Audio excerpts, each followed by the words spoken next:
Hello मेरे dear साथियों, आप सबका बहुत बहुत स्वागत है आपके इस YouTube चैनल पर। तो साथियों यार, आज की वीडियो में क्लास 11th केमिस्ट्री में हम पढ़ने वाले हैं रासायनिक संयोग के नियम। जी हाँ, रासायनिक संयोग के नियम। ये जो नियम है मेरे प्यारे साथियों, बहुत ही इंपॉर्टेंट है। मैं आपसे कह रहा हूं, अगर पेपर आपका बन रहा है तो इन नियम में से आपका नियम जरूर आने वाला है। और आपका जो डेली लाइफ है, इस डेली लाइफ में भी इनका बहुत ही ज्यादा यूज है। आपको कई कॉन्सेप्ट आपको ये सिखाकर जाते हैं, मतलब ये इंपॉर्टेंट नियम है, आपको पढ़ना, आपको जानना जरूरी है। तो भाई ये नियम है रासायनिक संयोग के नियम। किसके नियम? रासायनिक संयोग के नियम। तो पहले तो सर हमें एक लाइन में ये बता दीजिए, ये जो नियम है रासायनिक संयोग के, ये हमें बताते क्या है? तो भाई जो रासायनिक संयोग के नियम है वो किसी भी रासायनिक अभिक्रिया को करना बताते हैं। मतलब कोई रासायनिक अभिक्रिया अगर संपन्न हो रही है तो वो किसी ना किसी नियम का पालन करते हुए संपन्न होती है। कोई रासायनिक अभिक्रिया जिन नियमों का पालन करते हुए संपन्न होती है, उन नियमों को हम बोलते हैं प्यारे बेटा रासायनिक संयोग के नियम। और इनकी संख्या 5 है। कितनी है? 5। तो पहला तो हम पढ़ेंगे द्रव्यमान संरक्षण का नियम, इसको अविनाशता का नियम भी बोलते हैं, अविनाशता का नियम भी बोलते हैं। दूसरा नियम हम पढ़ेंगे स्थिर अनुपात का नियम या निश्चित अनुपात का नियम। तीसरा हम पढ़ेंगे बेटा गुणित अनुपात का नियम। चौथा हम पढ़ेंगे व्युत्क्रम अनुपात का नियम। और पांचवा हम पढ़ेंगे गैर-लूसाक का नियम। तो ये रासायनिक संयोग के नियम है, इनकी संख्या 5 है। तो इनमें से पहली स्लाइड में हम 2 नियम देखेंगे, फिर 2, और फिर हम कंप्लीट कर लेंगे इसको। तो भाई पहला है हमारा द्रव्यमान संरक्षण का नियम। अब ये खुद लिखा है, ये साफ साफ लिखा है, खुद लिखा है, और ये साफ साफ लिखा है भाई द्रव्यमान संरक्षण। संरक्षण का मतलब क्या होता है? सुरक्षित। संरक्षण का मतलब क्या होता है? सुरक्षित। और संरक्षण का मतलब ये भी होता है जो कभी नष्ट ना हो। संरक्षण का मतलब क्या होता है? जो कभी नष्ट ना हो, मतलब हमेशा बना रहे। और द्रव्यमान तो आप जानते ही हो, जैसे मान के चलो इसका जो वजन है, इसका जो मार्कर दिख रहा है, इसका जो वजन है वो क्या है? द्रव्यमान। जो वजन होता है उसका जो भार होता है वही क्या होता है? द्रव्यमान। ठीक है, तो आप द्रव्यमान जानते ही हो, कोई दिक्कत नहीं है। तो द्रव्यमान संरक्षण का नियम मतलब ये द्रव्यमान को संरक्षण के बारे में कुछ बताता है। तो क्या है ये नियम, इसको देख लेते हैं। तो सबसे पहले तो एक लाइन में सुन लो मेरे प्यारे साथियों, इस नियम का जो प्रतिपादन है सन 1744 में हुआ था। कब हुआ था? सन 1744 में हुआ था। और ये जो नियम है वो किसने दिया था? लेवोजियर महोदय ने दिया था। जो केमिस्ट्री के फादर है ना, केमिस्ट्री के जो पिता हैं लेवोजियर, उन्होंने दिया था इस नियम को। क्लियर है? ठीक है, दिया था। ओके, अब ये जो नियम है वो आपका कहता क्या है? तो द्रव्यमान संरक्षण का नियम है, मतलब द्रव्यमान संरक्षित है हमेशा।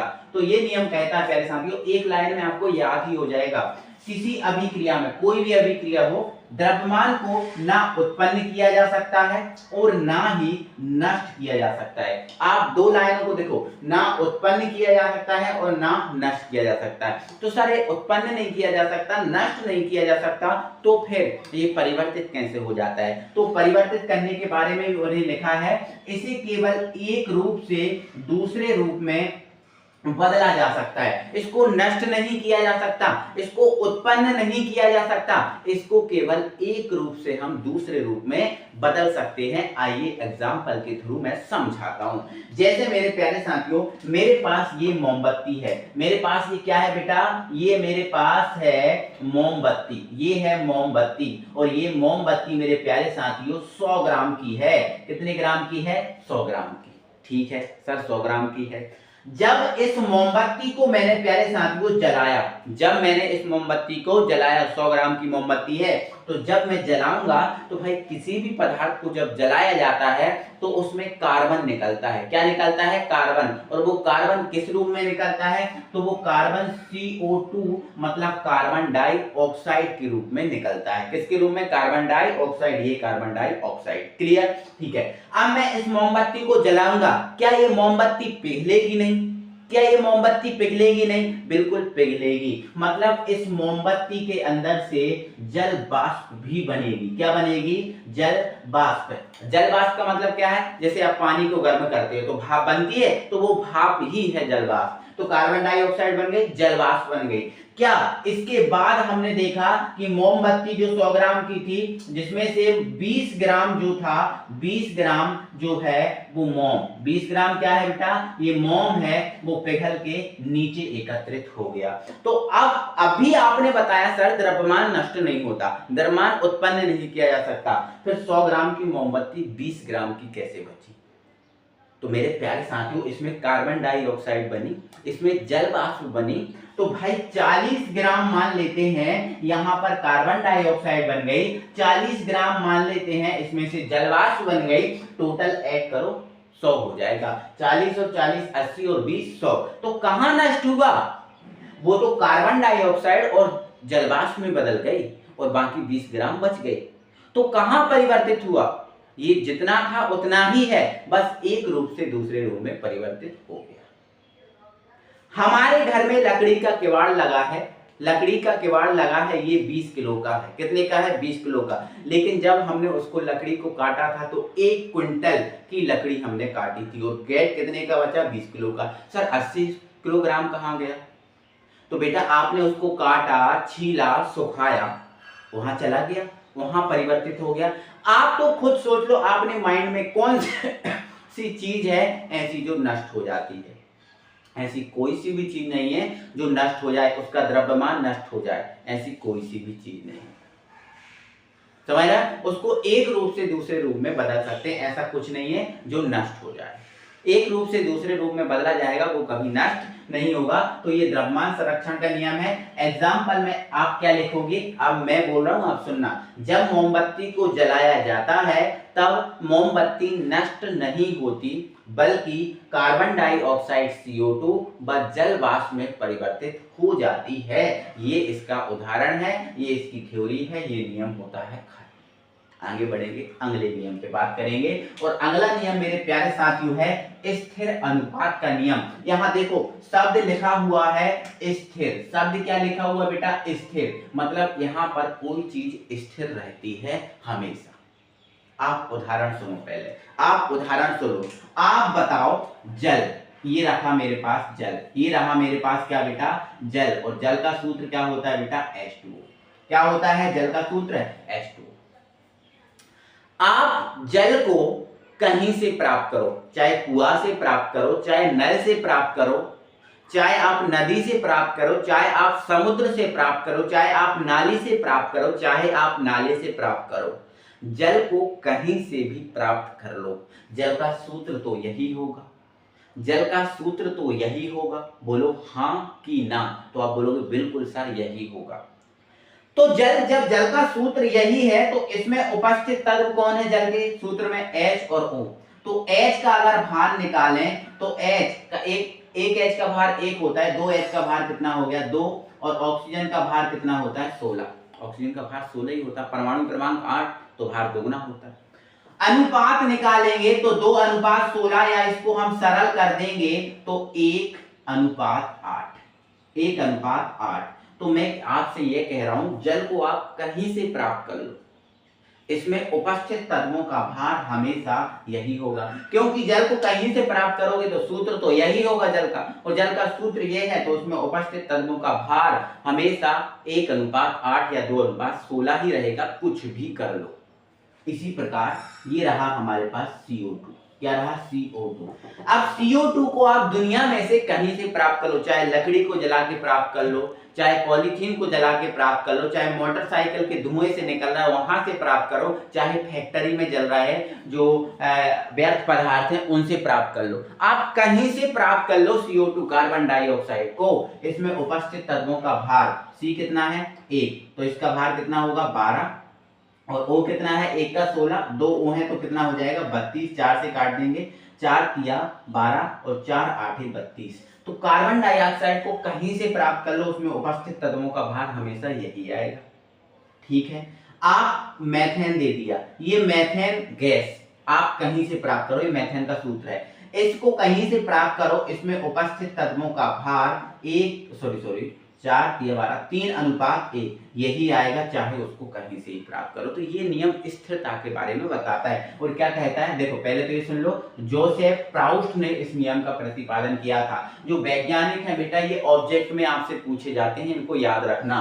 तो जोसेफ प्राउस्ट नामक वैज्ञानिक ने किया था। और ये नियम क्या कहता है, कहता है किसी यौगिक में उपस्थित, कोई भी यौगिक में उपस्थित, जैसे ये यौगिक है, ये यौगिक है, ये यौगिक है, इसमें उपस्थित तत्व, जैसे उपस्थित तत्व H और O है, इसमें C और O है, इसमें C और H है, तो उपस्थित तत्वों के भार का अनुपात हमेशा स्थिर या निश्चित रहता है, चाहे उसे कहीं से भी प्राप्त किया जाए।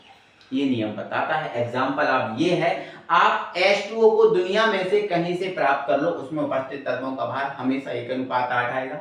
CO2 को कहीं से प्राप्त कर लो, इसमें उपस्थित तत्वों का भार 3:8। मेथेन को कहीं से प्राप्त कर लो, ऐसे कोई सा भी एगो उठा लो, उसमें उपस्थित तत्वों का भार नहीं बदलेगा, ये चाहे कुछ भी हो जाए। तो एग्जाम्पल में आप ये बना सकते हो, या फिर आप शब्दों में लिख सकते हो कि जल को कहीं से भी प्राप्त किया जाए, इसमें उपस्थित तत्वों का भार हमेशा 1:8 आएगा। इसका बनाना है, CO2 को कहीं से भी प्राप्त कर लो, उसमें उपस्थित तत्वों का भार ये आएगा। ऐसे आप एग्जाम्पल बना सकते हो। तो ये स्थिर अनुपात का नियम हो गया। आई होप आपको समझ में आ गया होगा मेरे प्यारे साथियों। अब हम आगे बढ़ते हैं और तीसरे नियम पे बात करते हैं। तो अब हम तीसरे नियम पे बात करेंगे, और तीसरा नियम है मेरे प्यारे साथियों, गुणित अनुपात का नियम। किसका नियम बेटा, गुणित अनुपात का नियम। अब ये गुणित अनुपात का नियम है बेटा, आपको क्या सिखाता है, क्या बताता है। देखो गुणित, गुणित का मतलब होता है गुणा। गुणित का मतलब बेटा क्या होता है, गुणा। और गुणित का मतलब गुणा होता है, मतलब एक गुणा के बारे में कुछ आपको सिखाता होगा। तो आइए हम जान लेते हैं ये आपको क्या सिखाता है। तो मेरे प्यारे साथियों, पहले तो इस नियम को जानने से पहले मुझे आप ये बताओ कि अगर मैं दो पदार्थों को मिलाऊं, और दो पदार्थों में मैंने लिया शक्कर और एक लिया मैंने बेसन, तो भाई शक्कर और बेसन, दो पदार्थ मैंने लिए, एक लिया शक्कर और एक लिया बेसन, इन दोनों पदार्थों को मैं मिलाऊंगा तो आप बताओ कितने पदार्थ बनेंगे। तो आप बोलोगे सर शक्कर और बेसन को मिलाने से बर्फी बन जाएगी, शक्कर और बेसन को मिलाने से लड्डू बन जाएगा, शक्कर और बेसन को मिलाने से सर बूंदी बन जाएगी। क्या बन जाएगी, बूंदी। तो बताओ जब हमने दो पदार्थों को आपस में मिलाया तो कितने यौगिक प्राप्त हुए, 3। कितने प्राप्त हुए, 3। ठीक है, मैंने बोला बेटा बताओ आप आटे से क्या क्या बना सकते हो। तो आप बोलोगे सर आटे और पानी से सर हम रोटी बना सकते हैं, आटे और पानी से सर हम पूरी बना सकते हैं, आटे और पानी से सर हम पराठे बना सकते हैं। तो मैंने आपको दो पदार्थ दिए, आपने बोला सर दो पदार्थ जब मिलाते हैं तो हमें या तो 2 से अधिक यौगिक मिलते हैं या 2 ही यौगिक मिलते हैं। आप किन्हीं दो पदार्थों को बेटा मिला लो, कोई से भी दो पदार्थ हो आप मिला लो। आप जब उनको मिलाओगे और जब आप बनाओगे तो 2 या 2 से अधिक पदार्थ हमेशा बनेंगे। ध्यान रखना, जब दो पदार्थों को आपस में मिलाओगे तो 2 या 2 से अधिक पदार्थ हमेशा ही बनने वाले हैं।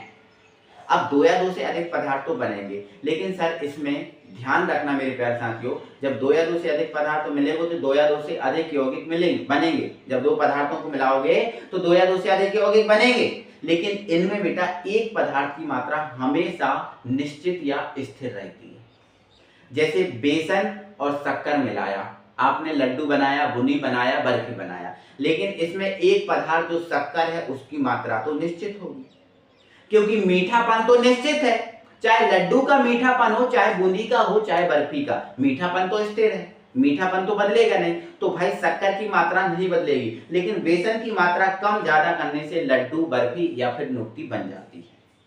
उसी प्रकार बेटा जो आटा है, आटे की मात्रा नहीं बदलेगी। जो पानी है, पानी को थोड़ी मात्रा ज्यादा कम करने से आपकी रोटी बन जाएगी या फिर पूरी बन जाएगी या फिर आपका क्या बन जाएंगे, पराठे। आप नहीं पता तो आप अपनी माँ से पूछना कि माँ जब आप रोटी बनाते हो तो कैसा आटा गूंथते हो, पूरी बनाते हो तो कैसा आटा गूंथते हो, पराठे बनाते हो तो कैसा आटा गूंथते हो, वो आपको उसमें फर्क बताएंगे। ठीक है, तो ध्यान रखना एक पदार्थ की मात्रा, जब दो पदार्थ मिलते हैं तो एक पदार्थ की मात्रा हमेशा निश्चित रहेगी और दूसरा पदार्थ हमेशा गुणा में चलेगा। किस में चलेगा बेटा, गुणा में चलेगा। ध्यान रखना इस बात को। तो पहले गुणित अनुपात का नियम जो है बेटा, ये जो गुणित अनुपात का नियम है 1803 में जॉन डाल्टन महोदय ने दिया था। किसने दिया था, जॉन डाल्टन। और जॉन डाल्टन कौन है, जॉन डाल्टन परमाणु की खोज करता है। आपको 2-3 बातें यहाँ पर बता दे रहा हूं बेटा, वो ध्यान से सुन लो कि जो परमाणु है, क्या है, परमाणु, इस परमाणु की खोज किसने की थी? तो परमाणु की खोज जॉन डाल्टन ने की थी। किसने की थी बेटा? जॉन डाल्टन ने। ये बात आपको याद रखना है, ठीक है। अब परमाणु के अंदर आपको मैंने बता दिया था बेटा नाभिक होता है। क्या होता है? नाभिक। और इस नाभिक की खोज बेटा किसने की थी? रदरफोर्ड ने की थी। किसने की थी? रदरफोर्ड ने की थी। ये दो बातों को आपको याद रखना है। इसके बाद जो आगे जरूरी होगा आपको बताता चलूंगा, टेंशन मत लो। तो किसने दिया था? जॉन डाल्टन ने दिया था ये नियम। कहता क्या है तो आप देख लो, मैंने जो बोला वही लिखा है। जब दो तत्व आपस में क्रिया करते हैं तो दो या दो से अधिक यौगिक बनते हैं। इनमें एक तत्व की मात्रा हमेशा निश्चित होती है और दूसरा तत्व गुणा में चलता है। आओ एक उदाहरण के द्वारा हम आपको समझा देते हैं। जैसे मैंने यहां लिया बेटा C और मैंने यहां लिया बेटा O। मैंने यहां लिया C और मैंने यहां लिया O। अब आप मुझे बता दो, जब C और O आपस में क्रिया करेंगे, C और O आपस में क्रिया करेंगे, तो आपको बेटा पता है यहां पर जब C और O आपस में क्रिया करते हैं, C और O आपस में क्रिया करते हैं, C और O आपस में क्या करेंगे? क्रिया। तो दो यौगिक बनते हैं। एक बेटा बनता है CO2, एक क्या बनता है? CO2, या फिर आप CO ले लो। और दूसरा जो बेटा तत्व है, दूसरा जो यौगिक बनता है बेटा, वो बनता है आपका CO2। क्या बनता है? CO2। क्या बोला मैंने? जब दो तत्व आपस में क्रिया करते, दूसरे तरीके से लिख रहा हूं, ये आपका C है और ये आपका O है। जब ये C और O आपस में क्रिया करेंगे ना बेटा, तो आपके कितने तत्व बनेंगे बेटा? दो तत्व बनेंगे। कितने बनेंगे? दो। ठीक है। अब दो तत्व कौन कौन से बनेंगे? एक तो बनेगा बेटा CO और एक बनेगा आपका CO2। ये आपका यौगिक मान लो। ये क्या है? आपका यौगिक है। ये आपके तत्व हैं, मतलब ये तत्व में आपका ये तत्व है और ये भी क्या है? तत्व है। और यहाँ पर मैं बेटा अनुपात बता दूंगा। क्या बता दूंगा? अनुपात। ठीक है, यहाँ अनुपात बता दूंगा। तो दो तत्व जब C और O आपस में क्रिया करेंगे तो एक तो CO बनेगा और एक बनेगा CO2। अब CO क्या है? तो ये CO है कार्बन मोनोऑक्साइड। कार्बन मोनोऑक्साइड जो एक खतरनाक गैस होती है। और CO2 आप जानते हो कार्बन डाइऑक्साइड है। क्लियर है? Carbon dioxide. अब यहां देखो, अब CO बना और एक CO2 बना, इसमें C और O का अनुपात निकालें तो C कितना है? 12 है। C कितना है? 12। और O कितना है? 16।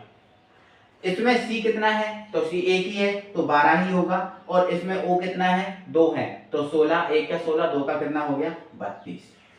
आप देखो, जब दो तत्व आपस में क्रिया करें C और O तो दो यौगिक बने, या दो से अधिक भी बन सकते हैं, इसमें दो ही बने। तो इसमें देखो एक तत्व की मात्रा क्या है? निश्चित है। और दूसरा किसमें है? गुणा में। 16 एकम 16, 16 दूनी 32, गुणा में है। ठीक है। आप इस एग्जांपल को नहीं मान रहे, आपको दूसरा एग्जांपल दे रहा हूं बेटा। ये बन गया, एक हमारे पास H है और एक हमारे पास O है। ठीक है। तो H और O से बेटा जो यौगिक बनेगा वो आपका क्या क्या बन सकता है? वो आप देखो, यहां पर मैं लिख दे रहा हूं तत्व, यहां पर भी मैं लिख दे रहा हूं तत्व। मैंने यहां तत्व लिया H, मैंने लिया O।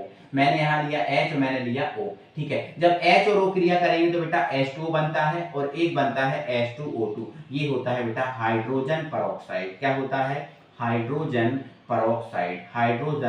परऑक्साइड। अब हाइड्रोजन परऑक्साइड क्या होता है? तो बेटा जो कान में डॉक्टर का जब कान खराब होता है तो कान में डॉक्टर जो दवा डालता है वो है हाइड्रोजन परऑक्साइड। ठीक है। तो दो यौगिक बनते हैं। अब इनमें बेटा आप ध्यान से थोड़ा सुनना, इसमें H कितना है? 2, मतलब अनुपात 2 रहेगा। एक क्या होता है? 1, 2 का 2। अब O कितना है? 16। इसमें H कितना है? 2। अब O कितना है? 2 है तो 1 का 16, 2 का कितना होगा? 32। तो देखो एक तत्व की मात्रा निश्चित है और दूसरी किसमें है? गुणा में। दूसरी किसमें है? गुणा में। और यही तो ये लिखा है कि जब दो तत्व आपस में क्रिया करते हैं तो दो या दो से अधिक यौगिक बनेंगे। दो बनेंगे या दो से अधिक। एक तत्व की मात्रा हमेशा निश्चित रहेगी, दूसरा गुणा में चलेगा। उदाहरण आपका ये है, आप ये लिख सकते हो, आप ये वाला उदाहरण लिख सकते हो। आई होप आपको बहुत अच्छे तरीके से ये चीज समझ में आ गई होगी, दिक्कत नहीं होगी। और आगे हम बढ़ेंगे, अगले नियम पे बात कर लेते हैं। बेटा हमारा जो चौथा नियम है वो है आपका गुणित अनुपात का नियम। तो पहले तो सुन लो, इस नियम का प्रतिपादन जो रिचर नामक वैज्ञानिक थे इनने किया था सन 1792 में। किसने किया था? रिचर नामक वैज्ञानिक ने सन 1792 में। मैं इस नियम की आपको पहले थ्योरी दिखा रहा हूं। देखो थ्योरी में क्या लिखा है। इस नियम के अनुसार जब दो तत्वों की अलग अलग मात्राएं तीसरे तत्व की निश्चित मात्रा से सहयोग करती हैं, तो तीसरा जो तत्व है उसकी मात्रा या तो निश्चित रहेगी या उसके गुणांक के रूप में रहेगी या उसका गुणन होगा, ऐसा बोल सकते हैं। देखो साफ साफ लिखा है, जब दो तत्वों की अलग अलग मात्राएं तीसरे तत्व की निश्चित मात्रा से सहयोग करती हैं तो जो तीसरा तत्व है उसकी मात्रा या तो निश्चित रहेगी, मतलब जो है वही रहेगी, या उसका गुणा होगा। अब ये आपको समझ में नहीं आएगा, थ्योरी आपको थोड़ा सा समझना है, ज्यादा नहीं समझना है। अब यहाँ मैं एग्जांपल के थ्रू समझा रहा हूँ, आप उसको देखो। ठीक है, मैंने बेटा यहाँ दो तत्व ले लिए C और मैंने यहाँ ले लिया O। दो तत्व लिए मैंने, एक C लिया और एक लिया O। ठीक है, यहाँ C का भार कितना होता है बेटा? C का भार होता है 12, O का भार कितना होता है बेटा? 16। तो देखो यहाँ दो तत्वों की मैंने अलग अलग मात्राएं ली हैं, इसका भार 16 है, इसका भार 12 है, इसका भार क्या है? 16। अलग अलग मात्राएं ली हैं। अब इन दोनों तत्वों की अलग अलग मात्राओं को मैं तीसरा जो तत्व है H उसकी निश्चित मात्रा से, मतलब एक जो है उससे संयोग करा रहा हूं। इस C का भी एक से करा रहा हूं संयोग, इस C का भी S से करा रहा हूं, मतलब इसके लिए और इसके लिए H की मात्रा सेम है H। क्लियर है? तो आप मुझे ये बताइए, जब C H से संयोग करेगा तो क्या बनेगा? तो मैं आपको बनाना बता दे रहा हूं बेटा। C पर आपका 4 माइनस होता है, H पर होता है 1 प्लस। जब ये इधर जाएगा और ये इधर जाएगा तो ये बन जाएगा CH4। हमेशा जब C और H मिलते हैं तो क्या बनता है बेटा? CH4 बनता है। ये बन गया CH4। अब ध्यान से सुनना, जब ये CH4 बना है तो इसमें C कितना है बेटा? C कितना है? 1 है तो C 12 होगा, और H कितना है? 4। कितना है? 4। तो 1H का 1 तो 4H का कितना होगा? 4 होगा। कितना होगा? 4। कोई दिक्कत? ठीक है, आप इसको काट सकते हो। तो 4 एकम 4 और 4 तिया 12, 4 एकम 4 और 4 तिया 12, 4 तिया 12। ये नहीं काटना तो बिल्कुल मत करो, नहीं काटना तो बिल्कुल मत करो, ये ज्यों का त्यों लिखा रहने दो। 4 और ये 4 और ये 12। ठीक है, अब यहां देखो, अब इस O का H से संयोग कराओ, क्या बन रहा है? क्या बन रहा है वो देखो। तो अगर हम इस O का H से संयोग कराएंगे तो भाई C और O मिलेंगे, तो C पर क्या होता है? 4 प्लस, देखो 4 प्लस 4 माइनस भी होता है, वो तो कंडीशन के ऊपर डिपेंड करता है कि कब किस कंडीशन में है। तो O पर 2 माइनस, तो यहाँ बन जाएगा, तो ये बन जाएगा C2O4। 2 से आप काट देते हो, 2 दूनी 4, मतलब CO2 बनता है। क्या बनता है? CO2। तो यहाँ बन गया CO2। ये क्या बन गया बेटा? CO2। इसमें C बेटा थोड़ा सा मिस्टेक हो गया मुझसे, मैं यहाँ पर O और H का सहयोग करा रहा हूँ। क्या करा रहा हूँ? O और H का सहयोग करा रहा हूँ। तो जब O और H सहयोग करते हैं तो बेटा H2O बनता है। क्या बनता है? H2O। अब इसमें आप देखिए H कितना है? H आपका 1 2 है तो 2, और O कितना है बेटा? 16। O कितना है? 16। O कितना है? 16। ठीक है, कोई दिक्कत नहीं है। तो आप बताओ, जब दो तत्वों की अलग अलग मात्रा ने तीसरे तत्व की निश्चित मात्रा 1 से सहयोग किया तो इस तत्व की मात्रा यहाँ 1 है, यहाँ कितना है? 4, और जो 4 है 1 का गुणा है। ठीक है, यहाँ 1 है, यहाँ कितनी है? 2, तो यहाँ 1 का जो 2 है 1 का गुणा है। तो यही तो है कि जब दो तत्वों की अलग अलग मात्रा तीसरे तत्व की निश्चित मात्रा से सहयोग करती है तो जो तीसरे तत्व की मात्रा रहती है या तो वही रहेगी जो है, मतलब एक ही रहेगी, या किस में रहेगी? गुणा में। तो देखो ये गुणा में है, ये किस में है? गुणा में है। एक और समझा रहा हूं आपको नियम, जैसे मान के चलो बेटा यहाँ C है और यहाँ H है, ये C और H की अलग अलग मात्राएं तीसरा जो तत्व है O से सहयोग करे, यहाँ C 12 होगा और H 1 होगा। तो अब जब ये इससे सहयोग करेंगे तो क्या बन जाएगा? CO2, और C कितना है? 12। C कितना है? 12, और O कितना है बेटा? O, एक O का कितना होता है? 16, तो 2 O का कितना हो जाएगा? 32। तो ये मात्रा या तो 16 रहेगी, यह वही रहेगी, या गुणा में रहेगी। तो देखो 16 का 32 है। ठीक है, यहाँ H, इस H की इससे क्रिया कराओ, तो H की इससे क्रिया कराएंगे तो क्या बन जाएगा? H2O। तो H2O में H कितना है बेटा? H कितना है? 2, और H2O में H कितना है? 2, और O कितना है? 16। तो देखो ये मात्रा बदली नहीं, तो वही कह रहा है कि या तो मात्रा वही रहेगी, तीसरा तत्व जो है उसकी मात्रा या तो वही रहेगी या किस में होगी? गुणा में होगी। तो यहाँ पर किस में है? गुणा में, और यहाँ पर गुणा में, और यहाँ मात्रा वही हो गई। तो बात समझ में आपको आई कि नहीं आई? बात समझ में आपको आई कि नहीं आई? ठीक है, तो ये है नियम और ये है एग्जाम्पल, और ये एग्जाम्पल आप यहाँ पर ये एग्जाम्पल जो है, 2 एग्जाम्पल बताए हैं, इनमें से आप दोनों को लिख सकते हो, कोई दिक्कत नहीं है। ठीक है, आपका ये चौथा नियम होता है खत्म। चौथा नियम तो बेटा जो अगला और लास्ट नियम है वो है आपका गैलू-साक का नियम। किसका नियम है बेटा? गैलू-साक का नियम। अब देखो यहां पर लिखा हुआ गैलू-साक, क्या लिखा है? गैलू-साक। इसका मतलब क्या है? इसका मतलब ये है बेटा, गे का मतलब है गैस, गे का मतलब क्या है? गैस, और लूसाक का मतलब क्या है? लूसाक एक वैज्ञानिक थे। तो गे का मतलब है गैस और लूसाक एक वैज्ञानिक थे। तो ये जो नियम था गैसों से संबंधित नियम था और लूसाक ने दिया था, इसलिए इसे हम बोलते हैं बेटा गैलूसाक का नियम। और कब दिया था? सन 1808 में, सन 1808 में दिया था ये नियम। अब इस नियम में क्या बताया गया वो आप, बहुत सिंपल है ये नियम, कोई दिक्कत नहीं। ये नियम में बताया गया कि जब दो गैसें आपस में क्रिया करेंगी तो वो हमेशा सरल अनुपात में होंगी।